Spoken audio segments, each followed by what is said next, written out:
ವಿಚಾರಕ್ಕೆ ಸಂಬಂಧಪಟ್ಟಂತೆಯೇ ಮತ್ತೊಂದು ಎಕ್ಸ್ಕ್ಲೂಸಿವ್ ಸಂದರ್ಶನ ರಿಪಬ್ಲಿಕ್ ಕನ್ನಡಕ್ಕೆ ಲಭ್ಯವಾಗಿದೆ. ಇತ್ತೀಚೆಗಷ್ಟೇ ಪರಪ್ಪನ ಅಗ್ರಹಾರ ಜೈಲಿಗೆ ಹೋಗಿ ದರ್ಶನ್ ಅವರನ್ನ ಮಾತನಾಡಿಸಿಕೊಂಡು ಬಂದಿದ್ದ ಹಿರಿಯ ನಟ ವಿನೋದ್ ರಾಜ್ ರಿಪಬ್ಲಿಕ್ ಕನ್ನಡದ ಜೊತೆಯಲ್ಲಿ ಮಾತನಾಡಿದ್ದಾರೆ. ಮೃದು ಸ್ವಭಾವದ ವ್ಯಕ್ತಿ. ನಮ್ಮ ಮನೆಗೆ ತಾಯಿಯನ್ನ ಮಾತನಾಡಿಸ್ಲಿಕ್ಕೆ ಬಂದ ಸಂದರ್ಭದಲ್ಲಿ ಹೀರೋ ಅಂತಂದ್ರೆ ಇಲ್ಲ ನಾನು ವಿಲನ್ ಅಂತ ಹೇಳಿದವರು. ಅಷ್ಟು ಮೃದು ಸ್ವಭಾವದ ವ್ಯಕ್ತಿ ಹೀಗ್ಯಾಕೆ ಮಾಡಿಕೊಂಡ್ರು ಅನ್ನೋ ಅನುಮಾನ ಇದೆ. ರಿಪಬ್ಲಿಕ್ ಕನ್ನಡದ ಜೊತೆಯಲ್ಲಿ ವಿನೋದ್ ರಾಜ್ ಎಕ್ಸ್ಕ್ಲೂಸಿವ್ ಸಂದರ್ಶನ. ಅವರೊಬ್ಬರು ಕಲಾವಿದರಾಗಿ ನನಗೆ ಕಲಾವಿದರಲ್ಲಿ ಆ ಒಂದು ಸ್ಥಾನದಲ್ಲಿರುವಂಥ ವ್ಯಕ್ತಿ ನನ್ನನ್ನು ಅಷ್ಟು ಆಪ್ಯಾಯಮಾನವಾಗಿ ಅಷ್ಟು ಪ್ರೀತಿಯಿಂದ ತನ್ನ 25ನೇ ವರ್ಷದ ಒಂದು ಸಂಭ್ರಮಾಚರಣೆಗೆ ಅದೆಲ್ಲ ಕರೆದಿದ್ದು, ನನ್ನ ಹತ್ರ ಮಾತಾಡಿದ್ದು, ಅಪ್ಪ ಅಭಿಷೇಕ್ ಗೌಡ್ರಿಗೆ ಹೇಳಿದ್ದು, ಅಣ್ಣನ ನೋಡ್ಕೋಬೇಕು ನೀನು, ಅಪ್ಪ ಹುಷಾರಾಗಿ ನೋಡ್ಕೋಬೇಕು, ಫೋನ್ ಮಾಡಿದ್ರೆ ನೀನು ಅಲ್ಲಿರ್ಬೇಕು, ನೀನು ಮಾಡೋಣ 12 ಗಂಟೆ ರಾತ್ರಿ ನಾನು ಇರ್ತೀನಿ. ಇದೆಲ್ಲ ಈ ಮಾತುಗಳೆಲ್ಲ ಕೇಳಿದಾಗ ಏನಾಗುತ್ತೆ, ನೋವಾಗುತ್ತೆ ರೀ ಮನಸ್ಸಿಗೆ ಪಾಪ. ಅದು ನನ್ನ ತಾಯಿಯವ್ರು ಅದನ್ನೇ ಅವರು ದರ್ಶನ್ ಅವ್ರು ನೋಡೋಕೆ ಬಂದಾಗ ಅದನ್ನೇ ನನ್ನ ಕಾಲಿಗೆ ಬಿದ್ದರು. ಸರ್ ಅಪ್ಪ ಏನಪ್ಪ ಹೀರೋ ಅಂತಂತ ಹೇಳಿದ್ರೆ ನಾನು ವಿಲ್ಲನ್ ಸರ್, ನೀವು ಹೀರೋ ಸರ್ ಅಂತ. ಇಷ್ಟು ಮೃದು ಮನಸ್ಸಿರುವಂಥ ಅಪ್ಪಾಜಿಗೆ ಹೇಗೆ ಹಿಂಗಾಯ್ತು ಅವ್ರಿಗೆ ಪಾಪ ಅಂತ ನನಗೆ ಭಾರಿ ನೋವು. ಮನೇಲಿ ಬಂದು ಅಮ್ಮನ ನೋಡ್ಕೊಂಡು ಅಮ್ಮನ ಹತ್ರ ಮಾತಾಡಿಸಿ ಅಮ್ಮ ಕಣ್ ತೆಗ್ದಂಗೆ ನೋಡಿ ಮಾಡಿಕೊಂಡು ಅವ್ರು ಗುರ್ತಿಸಿದ್ರು ಪಾಪ. ದರ್ಶನ ಗುರ್ತಿಸಿದ್ರು. ಇಲ್ಲೆಲ್ಲ ತೊಂದರೆ ಕೊಡಬೇಡಿ, ಮಾತಾಡ್ಸೋಕೆ ಹೋಗ್ಬೇಡಿ ಅಮ್ಮ, ರೆಸ್ಟ್ ತಗೊಳ್ಳಿ ಅಂತ ಹೇಳಿದ್ರು. ಅವರೊಬ್ಬರು ಕಲಾವಿದರಾಗಿ ನನಗೆ ಕಲಾವಿದರಲ್ಲಿ ಆ ಒಂದು ಸ್ಥಾನದಲ್ಲಿರುವಂಥ ವ್ಯಕ್ತಿ ನನ್ನನ್ನು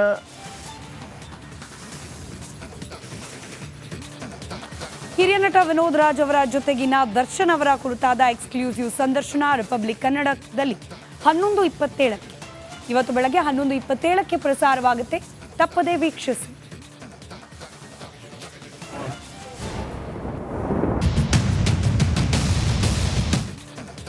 ಮನೆ ಊಟವನ್ನ ಜೈಲಿಗೆ ತರಿಸಿಕೊಂಡು ತಿನ್ನುವ ಅವಕಾಶವನ್ನ ಕೋರಿ ದರ್ಶನ್ ಪರ ವಕೀಲರು ಮ್ಯಾಜಿಸ್ಟ್ರೇಟ್ ಕೋರ್ಟ್ನ ಮೊರೆ ಹೋಗಿದ್ದಾರೆ.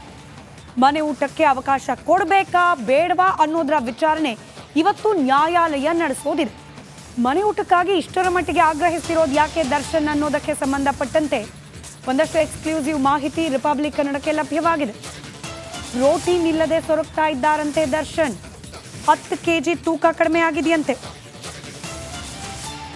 ಹೀಗಾಗಿ ಮನೆ ಊಟವನ್ನ ತರಿಸಿಕೊಡಿ ಅಂತ ಹೇಳಿ ಮನವಿಯನ್ನ ಸಲ್ಲಿಸಿದ್ದಾರೆ ಅನ್ನೋ ಮಾಹಿತಿ ರಿಪಬ್ಲಿಕ್ ಕನ್ನಡಕ್ಕೆ ಲಭ್ಯವಾಗಿದೆ. ಮ್ಯಾಜಿಸ್ಟ್ರೇಟ್ ಕೋರ್ಟ್ನಲ್ಲಿ ಇವತ್ತು ಇದೇ ವಿಚಾರಕ್ಕೆ ಸಂಬಂಧಪಟ್ಟಂತೆ ವಿಚಾರಣೆ ನಡೆಯಲಿದೆ.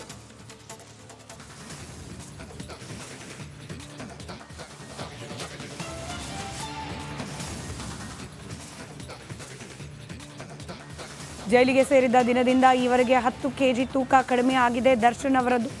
ಜಿಮ್ ಹಾಗೆ ಪ್ರೋಟೀನ್ ಯುಕ್ತ ಆಹಾರ ಇಲ್ಲದೆ ಸೊರಗಿದ್ದಾರೆ ದರ್ಶನ್ ಅಂತ ಹೇಳಲಾಗ್ತಾ ಇದೆ. ಹೀಗಾಗಿ ಪ್ರೋಟೀನ್ ಯುಕ್ತ ಆಹಾರ ಬೇಕು ಅನ್ನೋ ಕಾರಣಕ್ಕೇನೆ ಮನೆ ಊಟಕ್ಕಾಗಿ ಆಗ್ರಹಿಸಿದ್ದಾರೆ. ಕೋರ್ಟ್ನ ಮುಂದೆ ಈ ಕಾರಣವನ್ನು ನೀಡಿದ್ರೆ ಕೋರ್ಟ್ ಒಪ್ಪೋ ಸಾಧ್ಯತೆ ಕಡಿಮೆ.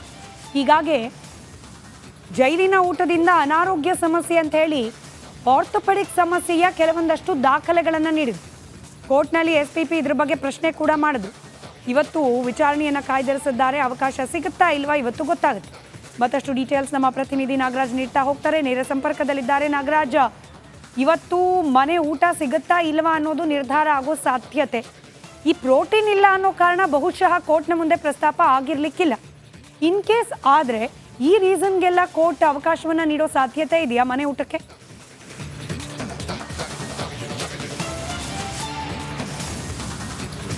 ಸ್ಮಿತಾ, ಖಂಡಿತವಾಗ್ಲೂ ಈ ಒಂದು ರೀಸನ್ ಏನೋ ಒಂದು ಪ್ರೋಟೀನ್ ಯುಕ್ತ ಆಹಾರ ಬೇಕು ಅಂತೇಳಿ ಜೈಲಾಧಿಕಾರಿಗಳಿಗೆ ದರ್ಶನ್ ಮನವಿಯನ್ನು ಮಾಡಿದ್ರು. ಅದನ್ನು ಅವರ ವಕೀಲರು ನ್ಯಾಯಾಲಯದಲ್ಲಿ ಇಟ್ಟಿಲ್ಲ. ಆದರೆ ಜೈಲಾಧಿಕಾರಿಗಳು ನ್ಯಾಯಾಲಯಕ್ಕೆ ನೀಡಿದಂಥ ವರದಿಯಲ್ಲಿ ಈ ಬಗ್ಗೆ ಉಲ್ಲೇಖಿಸಿರ್ತಕ್ಕಂಥದ್ದು. ಆದರೆ ಈ ಒಂದು ಅಂಶಗಳನ್ನು ಇಟ್ಕೊಂಡು ದರ್ಶನ್ ಅವರಿಗೆ ಮನೆ ಊಟಕ್ಕೆ ಅವಕಾಶ ಕೊಡುವ ಯಾವುದೇ ಸಾಧ್ಯತೆಗಳಿಲ್ಲ. ಅದರಲ್ಲೂ ಏನು 2021ರಲ್ಲಿ ದೇಶದ ಎಲ್ಲ ಜೈಲ್ ಮ್ಯಾನ್ಯುಯಲ್ಗಳು ಒಂದು ತಿದ್ದುಪಡಿಯಾಗಿ ಹೊಸ ರೂಪವನ್ನು ಪಡೆದಿದೆ. ಇದರಲ್ಲಿ ಎಲ್ಲೂ ಸಹ ಮನೆ ಊಟಕ್ಕೆ ಅವಕಾಶ ಕೊಡಬೇಕು ಅಂತೇಳಿ ಯಾವುದೇ ರೀತಿಯ ಉಲ್ಲೇಖಗಳಿಲ್ಲ. ಹೀಗಾಗಿ ನಟ ದರ್ಶನ್ ಏನು ಇವತ್ತು ಒಂದಷ್ಟು ವಿಚಾರಗಳನ್ನು ಅವರ ವಕೀಲರು ನ್ಯಾಯಾಧೀಶರ ಮುಂದೆ ಪ್ರಸ್ತುತಪಡಿಸಿದ್ರು.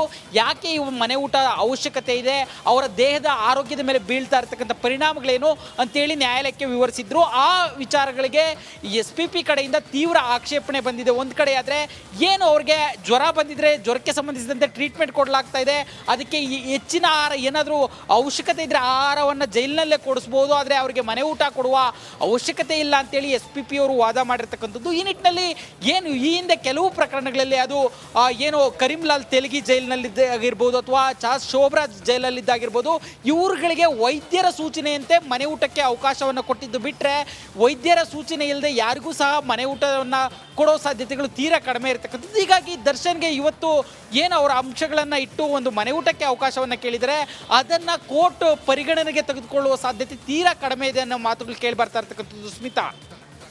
ರೈಟ್, ಧನ್ಯವಾದ ನಾಗರಾಜ್ ಮಾಹಿತಿಗಾಗಿ.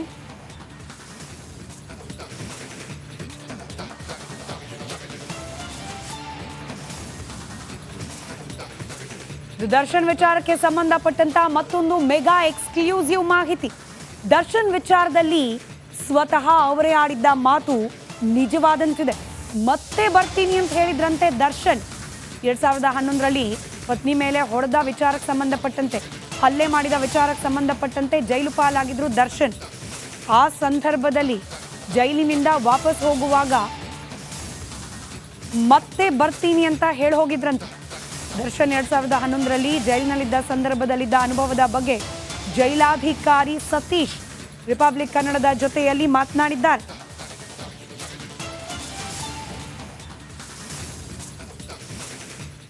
ರೇಣುಕಾಸ್ವಾಮಿ ಕೊಲೆ ಕೇಸ್ನಲ್ಲಿ ನಟ ದರ್ಶನ್ ಅವರು ಜೈಲು ಸೇರಿದ್ದಾರೆ. ಅವರು ಇದೇ ಮೊದಲ ಬಾರಿಗೆ ಜೈಲು ಪಾಲಾಗಿರಲಿಲ್ಲ. 2011ರಲ್ಲೂ ಕೂಡ ಜೈಲು ಸೇರಿದ್ರು. ಆ ಒಂದು ಸಂದರ್ಭದಲ್ಲಿ ಅವರ ನಡತೆ ಹೇಗಿತ್ತು, ಅವರಿಗೆ ಪಶ್ಚಾತ್ತಾಪ ಏನಾದರೂ ಕಾಡ್ತಿತ್ತ, ಜೈಲಿನಿಂದ ಹೋಗಬೇಕಾದ್ರೆ ಅಧಿಕಾರಿಗಳಿಗೆ ಏನು ಹೇಳಿ ಹೋದ್ರು, ಇವೆಲ್ಲ ಬಗ್ಗೆ ಮಾತಾಡೋದಕ್ಕೆ ನಮ್ಮ ಜೊತೆ 2011ರಲ್ಲಿ ಜೈಲು ಅಧಿಕಾರಿಯಾಗಿದ್ದಂಥ ಸತೀಶ್ ಅವರು ನಮ್ಮ ಜೊತೆ ಇದ್ದಾರೆ. ಅವ್ರನ್ನ ಮಾತಾಡಿಸ್ತಾ ಹೋಗ್ತೀನಿ. ಸರ್, 2011ರಲ್ಲಿ ನೀವು ಜೈಲು ಅಧಿಕಾರಿಯಾಗಿದ್ರಿ. ಆ ಒಂದು ಸಂದರ್ಭದಲ್ಲಿ ದರ್ಶನ್ ಅವರು ಕೂಡ ಪತ್ನಿಯ ಮೇಲೆ ಹಲ್ಲೆ ನಡೆಸಿದಂಥ ಕೇಸ್ನಲ್ಲಿ ಜೈಲು ಸೇರಿದ್ರು. ಅವರ ನಡತೆ ಹೇಗಿತ್ತು, ಯಾವ ರೀತಿ ನಡ್ಕೊಳ್ತಿದ್ರು ಜೈಲಿನಲ್ಲಿ? ಮೊದಲು ಒಂದೆರಡು ದಿವಸ ಹಾಸ್ಪಿಟ್ಲಿಗೆ ಹೋಗಿ ಬಂದ ನಂತರ ಟೆನ್ಷನ್ ಇದ್ದಿದ್ದು ಕಡಿಮೆ ಆದ ನಂತರ ಓಡಾಡ್ಕೊಂಡು ಇರ್ತಿದ್ರು. ನಂತರ ಮೊದಲ ಭೇಟಿ ಅಂತ ಹೇಳಿದ್ರೆ ಅವರ ಶ್ರೀಮತಿ ಬಂದರು, ಮಗನೂ ಕರ್ಕೊಂಬಂದಿದ್ರು. ಇಬ್ಬರು ಒಂದು ಸ್ವಲ್ಪ ಹೊತ್ತು ಕಣ್ಣೀರು ಹಾಕಿದ್ರು. ನಂತರ ಆ್ಯಕ್ಚುಲಿ ಹೇಳಬೇಕು ಅಂದರೆ Vijayalakshmi she is A very good lady. ಅವರೇ ಫಸ್ಟು ಹೇಳಿದ್ರು ಆಗಬಾರ್ದಿತ್ತು, ಆಗಿದೆ, ಇನ್ನು ಮುಂದೆ ನಾವು ಚೆನ್ನಾಗಿರೋಣ, ಮಗುಗೋಸ್ಕರ ಭವಿಷ್ಯಕ್ಕೋಸ್ಕರ ಮಾಡೋಣ ಅಂದ್ಬಿಟ್ಟು ಅಂತ ಹೇಳಿದಾಗ ಆಯಿತು, ನನ್ನಿಂದನೂ ದುಡುಕಾಗ್ಬಿಟ್ಟಿದ್ದೀನಿ ನಾನು, ಮುಂದೆ ಈ ರೀತಿ ಆಗದೆ ಇದ್ದಂಗೆ ನಾವು ಚೆನ್ನಾಗಿರೋಣ ಅಂದ್ಬಿಟ್ಟು ಅಂತ ದರ್ಶನ್ ಹೇಳ್ಬಿಟ್ಟು ಅವತ್ತೆಲ್ಲ ಭಾಳ I was feeling very happy. ಯಾರಿಗೆ ತೊಂದರೆ ಕೊಟ್ಟಿದ್ದೀನಿ ಅಂತ ಎಲ್ಲ ಹೇಳ್ತಿದ್ರಲ್ಲ, ಅದೇ ಹುಡುಗಿ ಪಾಪ ಬಂದು ಮಗನ್ನು ಕರ್ಕೊಂಬಂದು ಅವ್ರಿಗೆ ಸಮಾಧಾನ ಮಾಡಿದ್ರಲ್ಲ, really she is great lady. ಪಶ್ಚಾತ್ತಾಪ ಏನಾದರೂ ಅವ್ರು ಕಾಡ್ತಿತ್ತ ಸರ್ ಆ ಸಂದರ್ಭದಲ್ಲಿ? ನಿಮ್ಮ ಜೊತೆ ಏನಾದರೂ ಹೇಳ್ಕೊತಿದ್ರೆ? ಸಾಮಾನ್ಯವಾಗಿ ಕೈದಿಗಳ ಜೊತೆ ಜೈಲು ಅಧಿಕಾರಿಗಳು ಮಾತಾಡ್ತಾ ಇರ್ತಾರೆ, ಆ ಸಂದರ್ಭದಲ್ಲಿ ಏನಾದರೂ ಹೇಳ್ಕೊಂಡಿದ್ರಾ ಅಂತ? ಸರ್, ಏನಕ್ಕೆ ಹಿಂಗೆ ಆಯಿತು ಅಂತ ಗೊತ್ತಿಲ್ಲ. ಮೂರನೇ ವ್ಯಕ್ತಿಗಳು ಕೆಲವರೆಲ್ಲ ಏನೋ ಮಾಡಿ ಮನಸ್ಸು ಕೆಡಿಸಿ ಈ ಥರ ಎಲ್ಲ ಆಗಿರ್ತವೆ ಸರ್. ಈಗ ರಿಯಾಲಿಟಿ ಏನು ಅಂತ ಗೊತ್ತಾಗಿದೆ. ಮಾಡಿದ್ರ ಬಗ್ಗೆ ಭಾಳ